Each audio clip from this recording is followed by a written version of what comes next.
I've got a number of voices I just want to bring. I've got Jamie Gangel, Nia Malika Henderson, Gloria Borger all here just to celebrate her life. Nia, to you first. She was a role model, wasn't she? She was. I loved Gwen. I was a cub reporter at the Baltimore Sun. And I had a little picture of Gwen Ifill on my computer that I printed out and pasted on my computer because I wanted to be Gwen Ifill. She had worked at the Washington Post. She had done television. She had worked at the New York Times. And she was someone I could look on TV and see myself.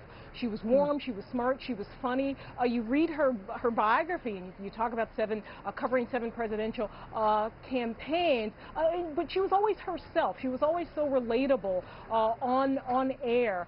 So I got to spend a good bit of time with her, and I told her about this little picture that I had on my computer when I was a cub reporter. What'd she say? She said, "Nia, that's really sweet, but a little creepy."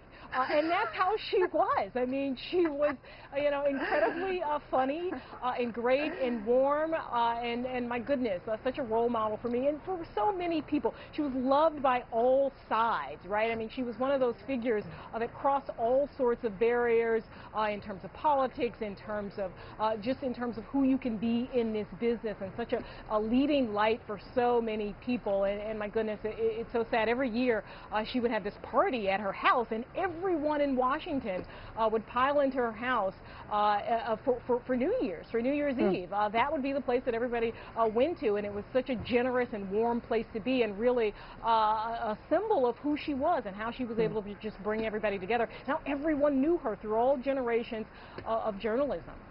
Knew her, wanted to know her. Jamie Gangel, you overlapped with her in your careers. You shared an office space. You lucky woman with her. What was that like? Well, first of all, like me, we all loved her. She was a great person. She was funny. As you heard from that story, saying it's a little creepy. A little creepy. That is classic Gwen. She was so down to earth.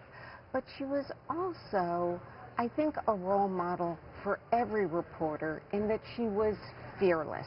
She was smart. She was fearless. She would stand up to everyone. She knew what her core was. And that is everything. And so we all just loved her, respected her. This is a real loss for all of us. The fact that she kept her battles so private. Right. So and she really did, because those of us who were friends knew it was going on, but when I emailed her, she really didn't want to go into any detail. She kept it very quiet. I was stunned by today's news. I did not know that it had gotten this far. So she really did want it kept very, very private. Gloria, of course, we know her and we love her from being on PBS with Judy Woodruff, but before that, and Nia hit on this, all the campaigns she's covered, the vice presidential debates she had the honor of moderating. I think she was a co-moderator at a Democratic primary this last go-round. Talk to me just about how big of a deal that was for her and for women and for African Americans in this career. First of all, I want to say this is hard for me because she's a really good friend. Oh. And I think we're all diminished without Gwen. And her preparation for those debates was stunning. And she did it with a sense of humor, as she did everything else. And as she battled her cancer, I have to tell you, she was amazing.